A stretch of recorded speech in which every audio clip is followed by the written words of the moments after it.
நம்ம ஊர் சைடுகளெல்லாம் சொல்லுவாங்க தெரியுமாங்க, ஒரு பொண்ணு நினச்சா தன்னோட அன்பால் எப்பேற்பட்ட கணவரையுமே மாற்றலான்னு சொல்லுவாங்க. அது உண்மையாக பொய்யான்னு தெரியல. யாராச்சும் உங்கள் கணவரை உங்கள் அன்பால் மாற்றிருந்தீங்கன்னா கமெண்ட்டில் ஷேர் பண்ணுங்கள்.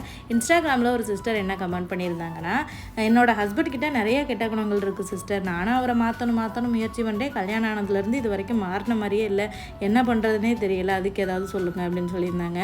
நான் என்ன சொல்கிறேன், நாங்கள் கணவராக இருந்தாலும் சரி மனைவியாக இருந்தாலும் சரி ஒரு விஷயத்தை நம்ம பண்ணுறோன்னு வைங்களேன், அதை பண்ணி முடிச்சுட்டு நம்ம பண்ணது சரியா தப்பான்னு யோசிக்கிறாங்க பாருங்கள். சரினா ஓகே, ஆனால் தப்புனா நம்ம இந்த விஷயத்தை அடுத்து பண்ணக்கூடாது, நம்ம இப்படி பண்ணோன்னா அவங்கள கஷ்டப்படுத்துகிறோம் அப்படின்னு யோசிக்கிறவங்கள மாற்றலாம். ஆனால் அந்த விஷயத்தை பண்ணிவிட்டு சரியா தப்பானே யோசிக்காமல் நம்ம பண்ணுறதான் கரெக்டு அப்படின்னு இருக்கிறவங்கள எந்த ஜென்மத்துலேயுமே மாற்ற முடியாதுங்க. ஏன்னா நம்ம பண்ணுறதான் கரெக்டுன்னு அவங்க கடைசி வரை இருப்பாங்க. ஸோ அது அவங்க பிறவிலே வந்த குணமாக இருக்கும். ஸோ இப்படிப்பட்டவங்கள மாற்றுறது ரொம்ப கஷ்டங்க. ஸோ தேவையில்லாமல் டைம் வேஸ்ட் பண்ணாமல் உங்கள் வேலையை